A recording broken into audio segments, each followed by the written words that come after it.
So it looks like she hasn't had her cleaner here yet, or we were robbed.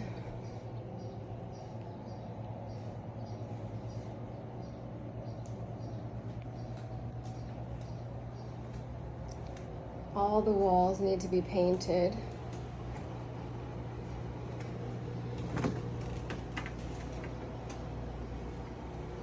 A bunch of furniture is missing.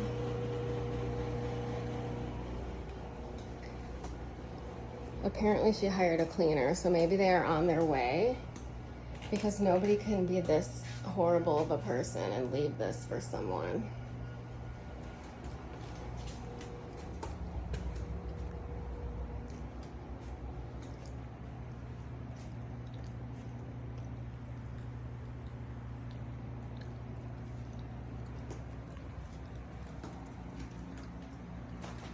I've just never seen anything like it.